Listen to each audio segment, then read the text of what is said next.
ఒక్కసారి వీడియో చూడండి।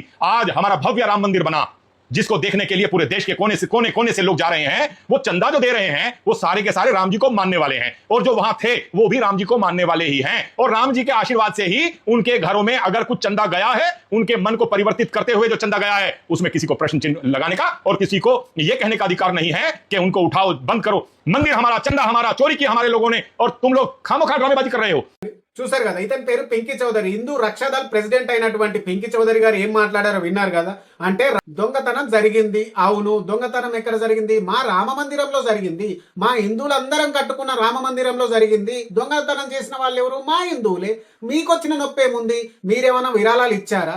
మీకొచ్చిన నొప్పేముంది? మీరెందుకు అడుగుతున్నారని చెప్పేసి నిలదీస్తున్నారు। ఎవరు ప్రశ్నించకూడదు, ప్రశ్నించే హక్కు ఎవరికి లేదు।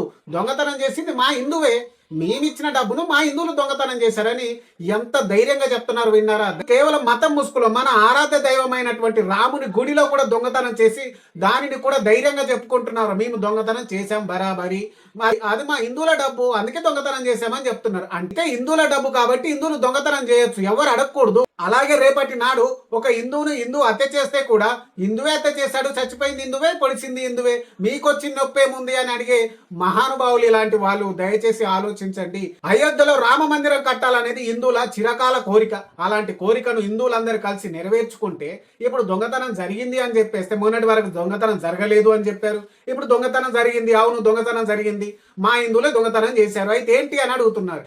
వీళ్ళకి ఇంత ధైర్యం ఎక్కడి నుంచి వచ్చింది అని అంటే, ఆ యొక్క రామ మందిరం అనేది రామ జన్మభూమి ట్రస్ట్ కిందకి వస్తుంది, దేవాదాయ శాఖ కిందకి రాదు కాబట్టి, గవర్నమెంట్ లెక్కలు అడగదు కాబట్టి, అది ఆర్టీఐ కిందకి రాదు కాబట్టి వీళ్ళు విచ్చలవిడిగా మాట్లాడేస్తున్నారు, మా డబ్బు మా ఇష్టం అని చెప్పేసి।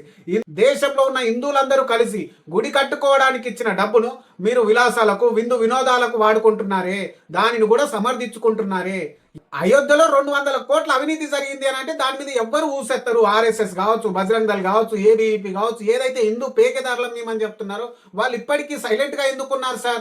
మన హిందూ గుళ్ళో దొంగతనం జరిగింది సార్, ఎందుకు అడగట్లేదు? మోడీ గారు సైలెంట్ గా ఎందుకున్నారు సార్? అయోధ్య రామ మందిరం ఓపెన్ చేసింది ఎవరు? మీరే।